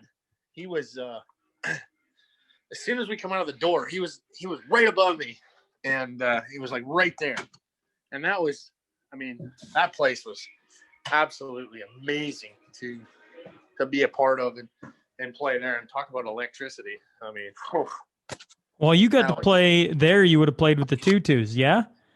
I got to play with Terrence, yep. With Terrence, that's right. I've had Jordan on the podcast a while back. And what a hell of a hockey player he was. But when I got looking into it, I'd read about OCN. Well, I mean, and I'd heard the stories. I played out in Ontario, and so I heard the stories of OCN. I actually played with guys who played against or with OCN. Yeah. And I've heard the stories about how wild it could get there. It was, I mean, if you could think it, it happened. Like, and then Flin Flon was just up the road. And I mean, Flin Flon and OCN were like, not a rival, because Flin Flon was in the SJHL. Yep. But it was kind of a little bit of a rivalry. But I mean, I went up to Flin Flon to watch a game, and I mean, moose leg out there. I forget what else they'd toss out there. A Mariah, fish or whatever. And it was something else. I have got to play. Natives, the thing about it, the both of them, and growing up, and like I said, I didn't know the natives. I didn't, I mean, growing up in Saskatchewan, where I grew up, I mean, you'd see the natives that were in Saskatoon, and you kind of, the way you kind of looked at them was just like, but when I got to go up there and spend time with the, Pasquia Cree Nation, OCN Blizzard, they were some of the best people, proud, stubborn, stoic, but they would do anything for you. If you were accepted, like if they accepted you into their world, it was just like, man, this is cool. Like they were so good to us that, I had so much fun up there on the reserve, and a lot of people don't understand it, the way, but I mean, it was just when you got up there and they cheered, and they would do anything for you. They'd take us fishing, they were so good to us. And like I said, I had probably, I'm going to say it, I had probably the best billet I've ever had in my life, next to, Dolly and Larry Kellett and Prince Albert were, obviously Dolly and Larry in Prince Albert, and then I had Alof and Rosemary in OCN in the paw there, and they were two of the best. I was very fortunate with billet families. I had some of the best billet families that I've ever been part of, and those two were amazing. But a lot of fun. Not a lot of stories. We drank a lot of rum, but my billet, he didn't. I shouldn't say we had a lot of rum, but he I'll never forget. I get home from hockey, and I'd be all busted up or something like that. He said, "Well, Sonny boy, you want a rum?" I was like, "Yeah, you know what, Alof, I might have to have one." So he'd be like, "Ah." I gotta ask. I think I listened to a couple of your interviews on different podcasts, and I think one of the things that stuck out to me was 17 teams and 9 leagues over your career. Does that sound roughly correct? Could be. And I was man, that's, I think as hockey players, you want to play for a team, and you want to sink into the culture and be there for 20 years, right? You want to be Stevie West, right? That's what you want. Absolutely.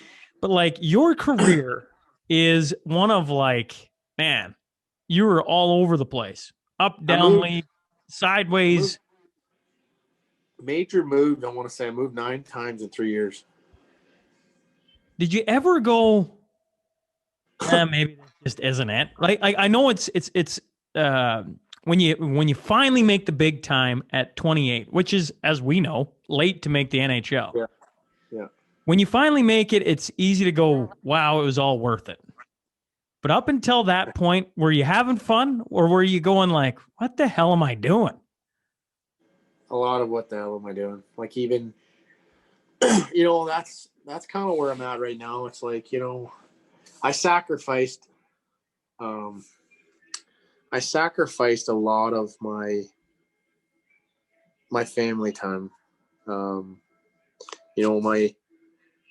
That's the side that nobody really, that's the dark side that nobody really talks about. Don't get me wrong. I know there's different instances, throughout a guy's life, but that's the stuff that doesn't really get talked about, is the sacrifice. And like I said, don't get me wrong, everybody makes sacrifices, but as an older guy making the NHL, there was definitely times where it's what the hell am I doing? Why am I here? I'm sacrificing everything. I barely get to see my kids, a lot of things, the wheel kind of started coming off, and looking back, I think I maybe, I talked about a dark time where I kind of had enough of hockey. I blamed a lot of things on hockey, and I had to take a time out from hockey. And over the course of that career, I looked and it's I got to and I mean, you're getting raw. I looked at when I got to the top of the game, the NHL, I didn't really get to soak it all in because it was such a whirlwind. But when I look back at it, it's was it worth it? And I mean, everybody, hindsight's 2020, and there's a lot of things that I missed my brother's graduation for a top prospects camp. No, looking back, I'll never get that opportunity to go to my brother's graduation again. And that's bothered me probably more than anything. And I mean, I've had to deal with it and get on with it, but that you start, and this is what I talk to, I tell guys that are up and coming. There's a guy that's in Edmonton that I talk to, on a fairly regular basis, and kind of help mentor him. And he's such a, wonderful kid. And I just tell him, make sure that you stop and breathe, because as much as we, as much as coaches and our teammates and everything mean to us, or what they mean to us, they're not. Our family is our family, and there's nothing more important in life than your family. And that's something that develop the relationships outside of the rink. Get to actually learn how to have conversations with people, learn to talk with them, talk to them, listen to them. And take the time to smell the roses, because pretty soon, it's just gone. It's you, you go back and it's like, gosh dang, I wish I had a couple more of them NHL paychecks just, tucked away. But knowing that, I've been able to help, some guys and just kind of, because I like I said, I didn't have the time to, if I sat and smelled the roses at my time, at my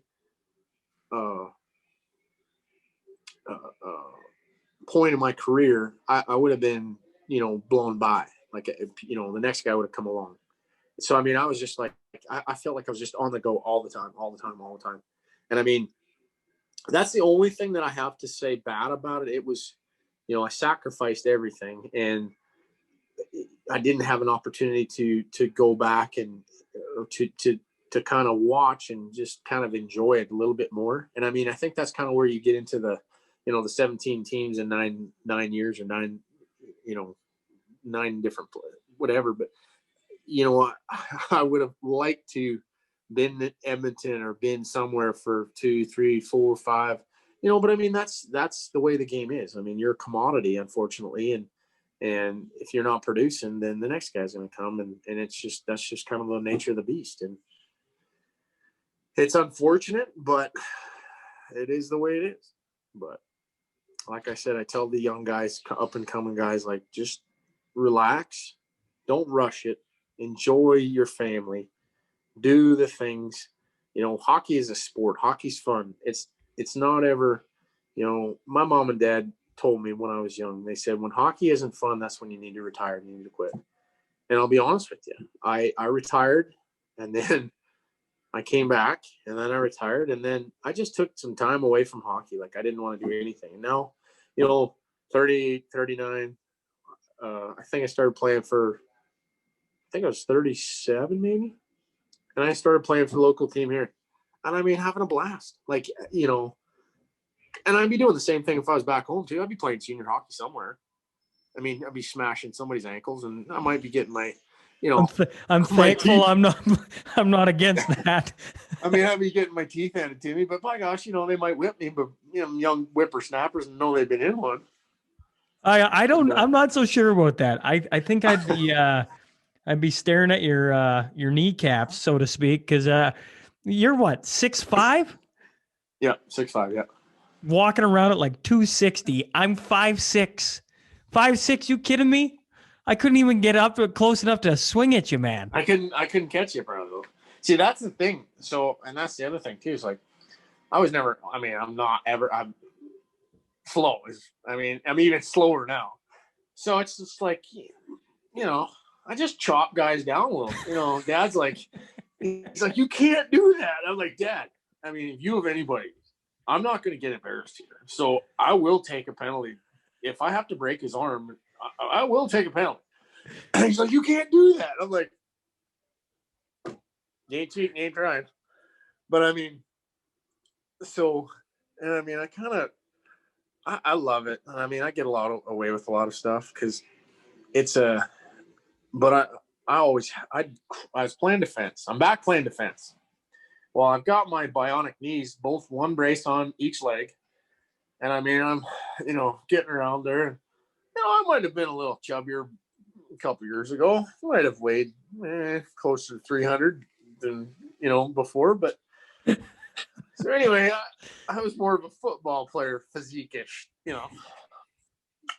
So anyway, I'm literally like, I can't turn, I can't do nothing. And I mean, but I'm having fun.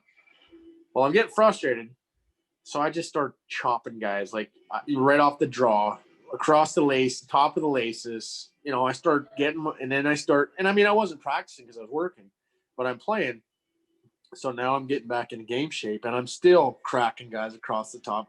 And the funny thing was, like, right off the draw, you give a guy a shot off the laces, and it's like kind of a F you, blah, blah, blah. Well, I'm every face off, every time I chop guys off. And I mean, and I do it so fast. I wouldn't do it with two hands. I just do it with one. But I could, hit guys around top. And I mean, I had one guy, I'm telling you, he's like, "Don't you do it? Don't you do it?"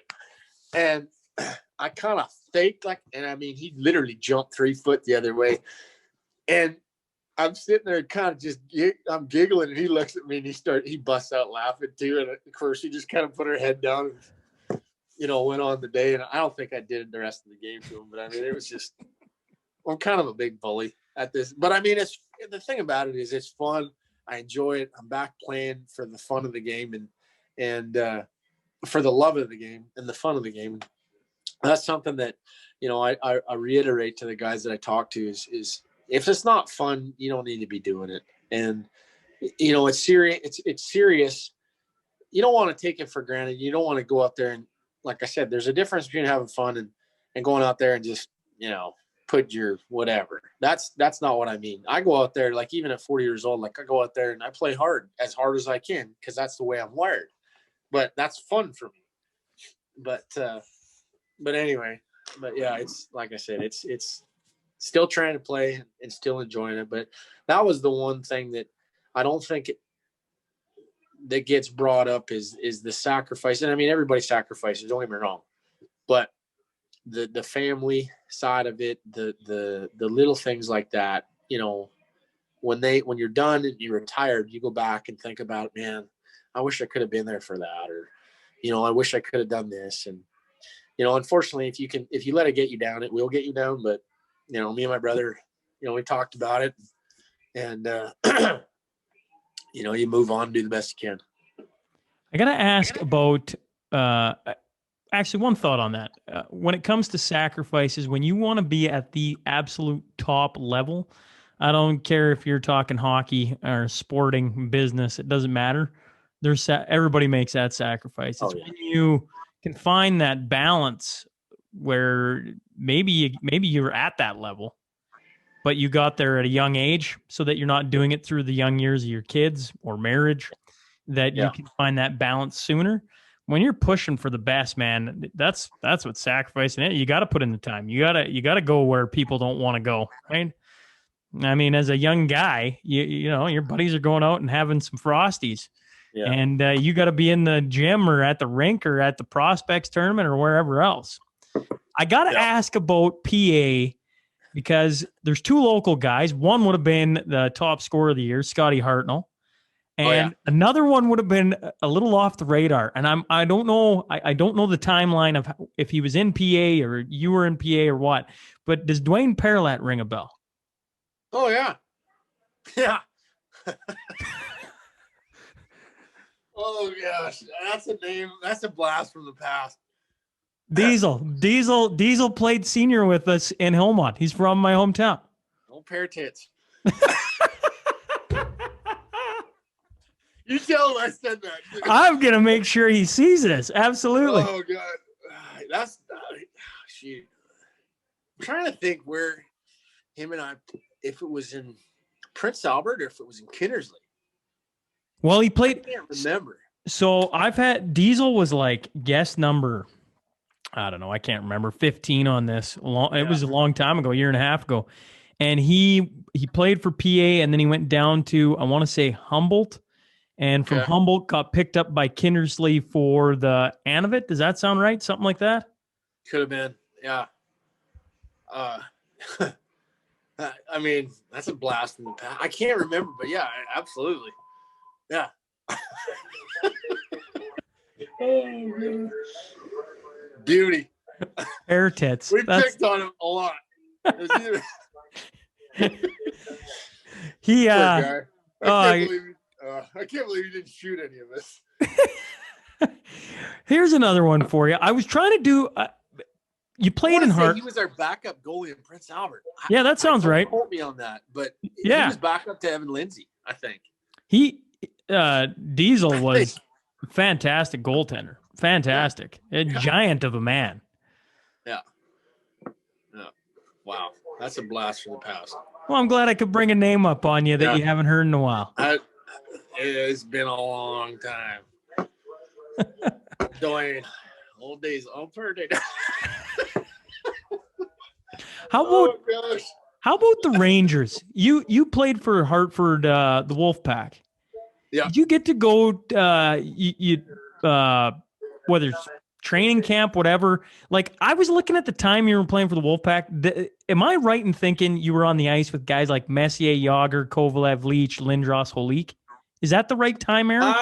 Yeah. Trying to think. So that was trying to think. 2003-04 is when I see you're in Hartford. Actually, in 04-05 for that matter. 04-05. I went to training camp in actually in New York, and Yager was there. I want to say Lindros was there the year before. That sounds about right. I can't remember exactly. And then Kovalev, I don't think he was there. Like, they had a pretty kind of hodgepodge team there, that 04-05 or 05-06. I can't remember. And I mean, not hodgepodge, like, but it wasn't like the big namers they had the year before. I think Leach retired maybe the year before, I think. I met Graves and Richter. They were retired. What did you think of Madison Square? So our training camp was actually in Westchester. It was at the practice. So you didn't even get to play. Well, I did, but not with the Rangers. I got to fight at Madison Square Gardens twice. Did you? Twice? Yeah, that was pretty cool. Yeah.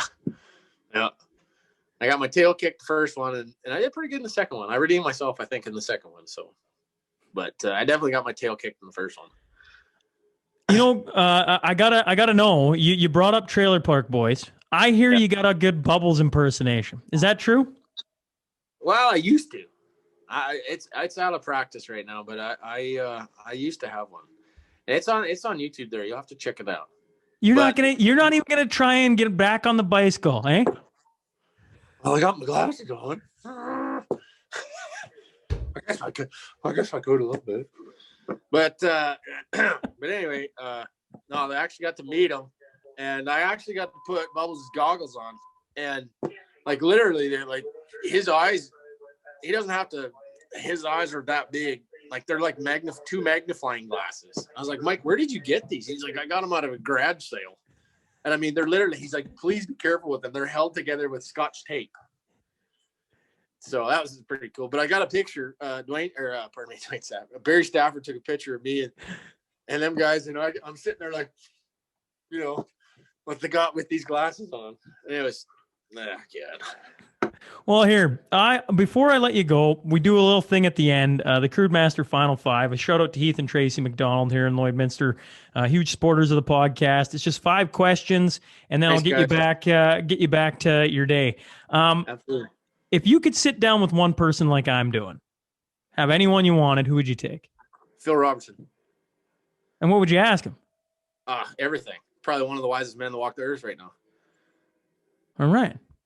Line mates. You get to pick them. Who you picking up? Or defense partner, whichever way you want to go. You want to play D, you want to play forward. I'm not going to brag, but Sidney Crosby played on my line. So he'd be definitely one. Who'd be my winger? He's a D-man, but I'd have to go with Brent Curry. He's one of my good buddies. I still talk to.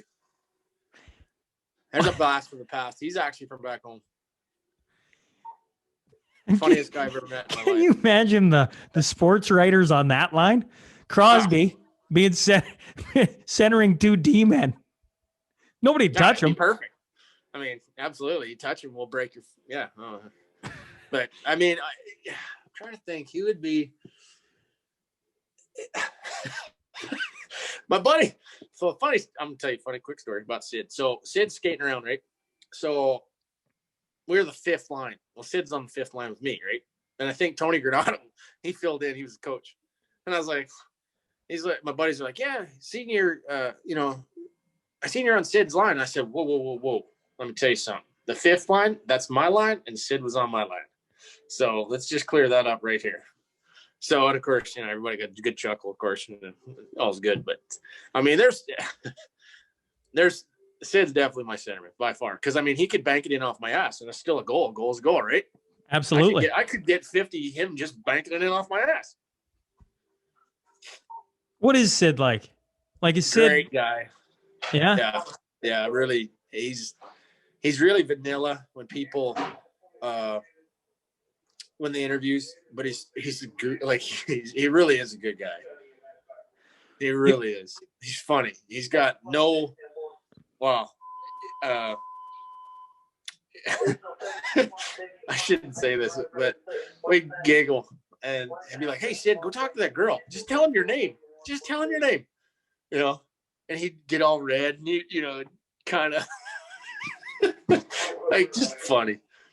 James Neal used to give him hell all the time. I came in and we're undressed. We're getting ready to put our underwear on. So we're getting out of our street clothes, and these two idiots are literally like at each other's throat talking about the power play, and I'm like, fuck, like you guys are arguing about the power play. I'm like, I mean, just back and forth, like two old women, just back and forth, bickering back and forth, like an old couple, whatever you want to call it. And I mean, I'm just sitting there. I'm like, good God. I said, I wish I just got on the ice, let alone power play. Like, you want to shoot? No, I want to shoot. All right, well, whatever. I'm just sitting there, like, I've texted my buddy. And I was like, I never would have thought I'd be sitting in the lounge or in the dressing room when these two idiots are sitting here arguing about power play. Small town Saskatchewan boy. And these two, all stars are sitting there arguing about a freaking power play. Hell, I'm just lucky to get on the ice. I'm happy with that. So, it's just different. But I'll never forget that. Number 33. Why? Well, Wade Belak was number 30. He started out with number 3, I think, in Saskatoon. And I came on after him. Actually, there's Ryan Henderson was there, and then I came on. And the trainer at that time was like, here, this is your number. I was like, okay. I got some big shoes to fill. And then obviously Marty McSorley, he was one of my all-time favorites, Oilers growing up. Just a, no nonsense, just kind of whatever goes. Didn't really have it was a free fall. It was like you didn't know. I mean, back then he was raw, and then like I said, he developed his game, and I mean he was tough as nails and just played the role. I wish I could have played it a little bit more like him, but they, just the way the rules were, they handcuffed us so much. We couldn't really do our job properly. Not saying that I might have been born 2 years or 10 years too late, because there's a lot of tough guys 10 years earlier. So, but the rules definitely, but those two guys, big part of why I wore 33. And then, like I said, it was just some kind of normalcy or, but there's a couple of times where I had to threaten guys or had to take them for dinner or whatever before I could get it. So if you could have one person as your tag team partner in the WWE, who would you take? Oh God. You know what? My coworker, Big J Jackson, he's about 6'9", probably about 350. His legs, his calves are the size of my legs. He's on the truck company. He's the biggest man I've ever seen in my life. And the funny thing about it is, like, I talk shit to him all the time. I'm like, my God, I'm going to kick your ass, Big J. I'm going to kick it. And I mean, we were down at the training center, and it's just like just two big grizzly bears. Like, he's way bigger than I am. But I told him, I was like, you know what? You might be big, but I'm going to kick you square in the naners. Like, I don't care. You want to come on? I tell him, I said, you can't fix crazy. I said, that's my thing. If I, and of course, but I mean, if his hands are like, I've got big hands, but he's got and I'll never forget him. The first time I met him, I'm like, Jay, have you ever thought about, and he's big old country, corn fed, like works hard, just a big human, nicest guy in the world, and smart too. I said to him, I said, Jay, you ever, I'm thinking sports, man. I'm thinking this guy played football. I was like, Jay, I said, you ever play football? He says, no. He says, I never had a hankering for it. And I'm like, oh, thank God, because you'd literally kill somebody. Like, man, he is huge. Like, I'm not kidding you. His calves are the size of my quads. I mean, he's the biggest man I've ever seen in my entire life. He's a big human. But he'd definitely be the guy I'd want to be tag team with. All right, your final one. There's a lot of beef. funny thing is, I was on the truck company the other day with him. Well, our captain, so I'm riding in the back, Jay's driving, and our captain's this little guy. He's not like he's average size, whatever. And he's like, man, I feel like the toughest son of a bitch not ever. And nobody's messing with them. I'm riding heavy today, boys. Well, your final one is you go back to your father, and he got tongue-tied by Bobby Orr. Is there a guy out there that you'd want to sit and have a bevy or two with that might have you tongue-tied? That you're just like, man, that's whoever. I don't know who it is. You know what? There's two people that actually got me tongue-tied. When Terry Clark came into the country music scene, I was like, from me to the desk away from her, and I was like, and my buddy to this day, I told him that story. He's like, you idiot, because he loves Terry Clark. And Terry Clark's a good-looking lady too. Yeah, back then she definitely was. But then Grapes, we were in. I never got to meet Grapes. I haven't yet. But if I ever get the opportunity, he walked right by me in we were in Winnipeg, and I kind of was like, that's great. Like I just, I sat and talked to Ron McLean. Well, that's a sore subject, but before all the, everything happened. But I sat and talked to him. He was flying in the same plane as I was. I asked him all about him. He's like, oh, yeah, no, he's great, whatever. But those two guys probably, those are the two, like I said, I got, obviously Terry Clark. I couldn't say nothing. Here's the cool thing about Don is I got to interview Don like 4 or 5 episodes ago just by phone. Really? And I was really nervous about doing it because I'd heard so many stories about him that he was like going to be, I don't know, kind of rude is what I'd heard. And I was like, oh, man, this is a guy like I bought Rock'em Sock'em as a kid and we watched it all the time on Christmas. And he was such a nice guy and it was such an easy conversation. And don't get me wrong, he's an older guy now. But, man, I'd ask him about just about anything. And he'd be like, oh, yeah, remember this time? And off he'd go again. And it was freaking awesome. I gotta check that out. Yeah, absolutely. But, I mean, it's like I said, I didn't have an opportunity to say hello or speak to him because it was kind of like in crossing, but it was just now another guy that I got to meet, Bob Cole. Like, there's a guy there's a legend. I'm telling you, dude, he, when I met Bob Cole, I'm thinking Bob Cole and Bob Cole, the deep voice, Bob Cole, and I'm thinking this guy's like got to be about 6'5". He's like, I don't know, 5'7", 5'8". I'm like, hey, Steve, I'm Bob Cole. And of course I'm like, whoa, he's Bob Cole. And then I was like, he's just a little fella. But I mean, I got to meet Bob Cole. That was cool as hell. And then obviously Rod Phillips, there's another guy that, just talking to. But I mean, I got to meet so many cool people. And, for me, I didn't really ever get tongue-tied other than obviously those 2 instances where I was like, of course they're already gone. But don't feel bad. Don't feel bad. I once got tongue-tied. I got to interview him on here. But Daryl Sutter, when I was like, I don't know, I was probably like 24, 25, was at the Bruce Stampede and was in his Wranglers and his hat and shit kickers. And I sat there and I just was like, I couldn't bring myself to say hello. I sat in a circle with him sitting there just talking about whatever. And I couldn't spit it out. That's Daryl Sutter. I said that to my wife. My wife's from Minneapolis. And she goes, who's that? And I'm like, you just don't get it. Yeah, no. It's okay. It just, you can sit this one out, honey. No, Daryl, he's one of the nicest, like, cool guy. Like, really, really down to earth. Yeah, I've met. I can't remember.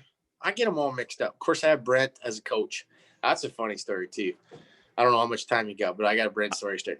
But anyway, let me be very, very clear. You're the guy sitting in a fire station. I can't tell if you got to go or what. No, we got time. I mean, the guys are just waiting to clean up supper. But I mean, it's all right. They're fine. I'll clean up supper.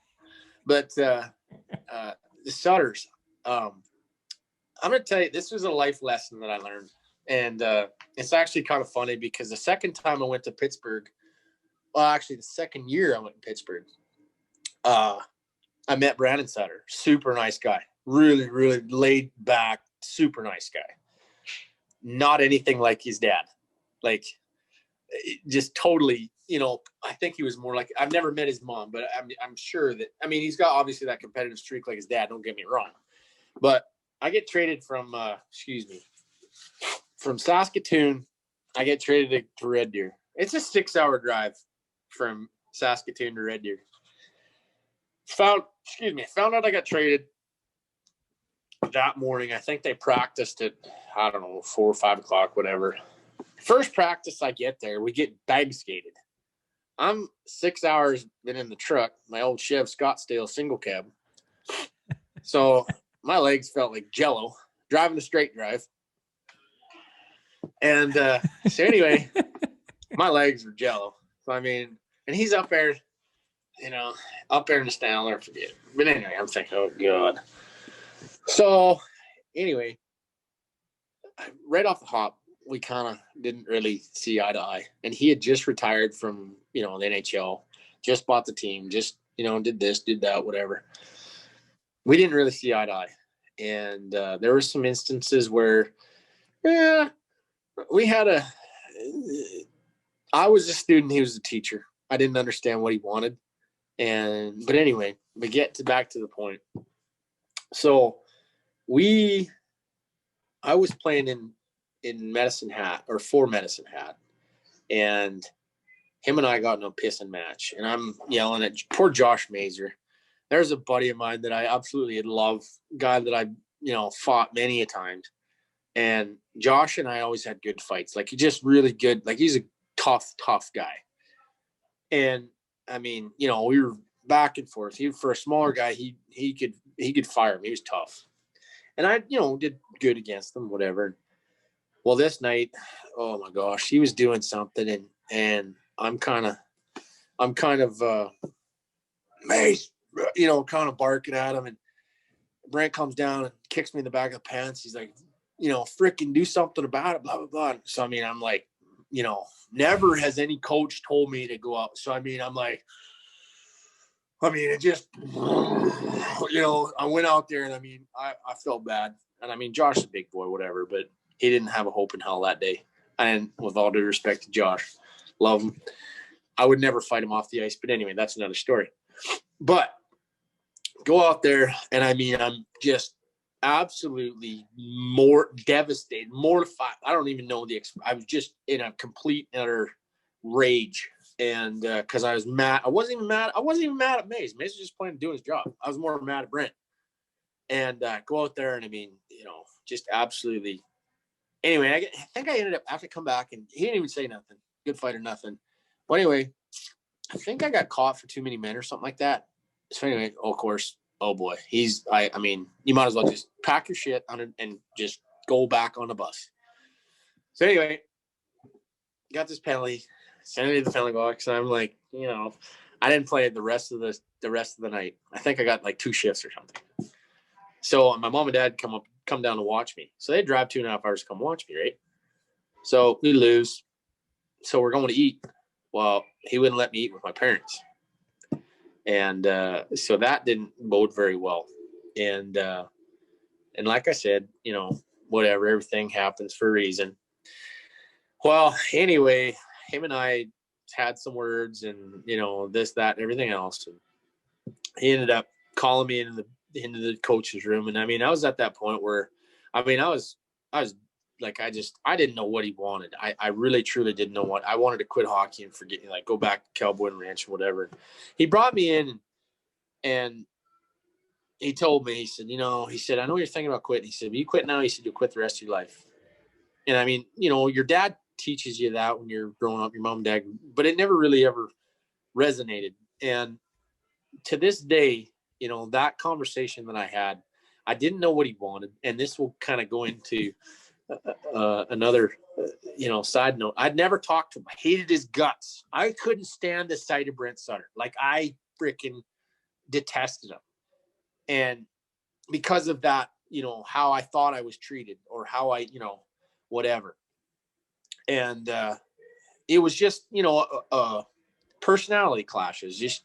I really wasn't sure what he wanted. I didn't know how to do my job properly.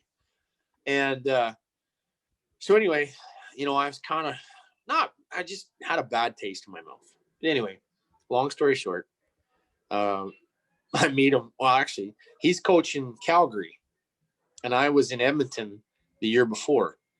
And I got put on waivers. Florida picked me up. That's right. So he was in Calgary, and I was in Edmonton the year before, my first year. And then I got put on waivers, picked up by Florida. I went and played with their American League team, the Americans. Well, we were playing. They got kicked out, or not kicked out, but they didn't make playoffs, so they were beat out of playoffs or whatever. Well, we're playing Abbotsford in Abbotsford. We go out for supper after. There's like a restaurant, bar, grill, whatever, right beside the rink. So we go there. I'm there with some friends of mine and my family, and in walks, first Ryan McGill walks in. I'm thinking, oh, hey, Gilly, whatever. Because Gilly was my coach in Hartford. Well, in walks Brent. So I'm sitting there I'm literally I'm sitting here 10 years later. I'm like, all right, what do I do here? If I see him, what am I going to do? So I got up out of my chair and I go over to him. I hadn't spoken to Brent in 10 years or whatever it was. I think it was 8 years, 10 years, whatever. And I say, Brent, you step outside. I said, I'd like to talk to you. And of course, Brent being Brent, he goes walking outside and, and he's on the sidewalk and I'm on the street. And, I looked at him dead in the eye and I said, I'm going to tell you something. He says, I told him, I said, I want to thank you. And he looked at me. He's like, what? He said, I want to thank you. I said, I didn't understand what you wanted from me when you were my coach in Red Deer. He said, I've understood what you wanted. And I appreciate the fact that you instilled that don't quit attitude. And the short time that I was with you, you helped mold my, future. Like even when you're down and out, you never quit. And you could see him kind of both of us, I think, were kind of like, oh, He thought he was going out to just, here we go. Well, anyway, kind of, and then we started talking, and, jackass, whatever. It was no big deal. But that was an instance. Well, the next year, 2 years later, whatever, Brandon and I meet, we're telling this story. And he's like, yeah, he said, my dad came home or whatever. He was telling me, he said, good God. He said, I was so glad that I didn't get to swing it or whatever. He said, for sure, I thought he was going to deck me. We had a good chuckle over that one.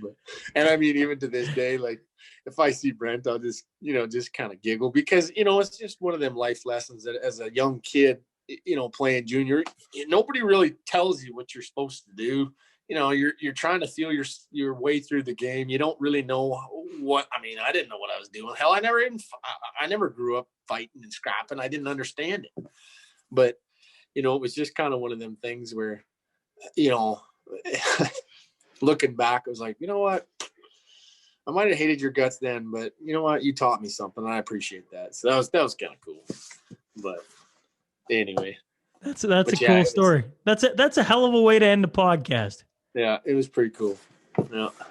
Well, I appreciate you hopping on and taking some time for me. I had a blast. Like I said, I could sit here and talk all night. Well, that only means one thing. We can have you back on at some point, right? Anytime. You got my number, and anytime you need to fill some air, just let me know. I'll take all the space you need me to take.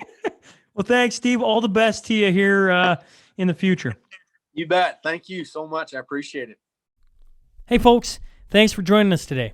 If you just stumbled on the show, please click subscribe. Then scroll to the bottom and rate and leave a review. I promise it helps. Remember, every Monday and Wednesday, we will have a new guest sitting down to share their story. The Sean Newman Podcast is available for free on Apple, Spotify, YouTube, and wherever else you get your podcast fix. Until next time.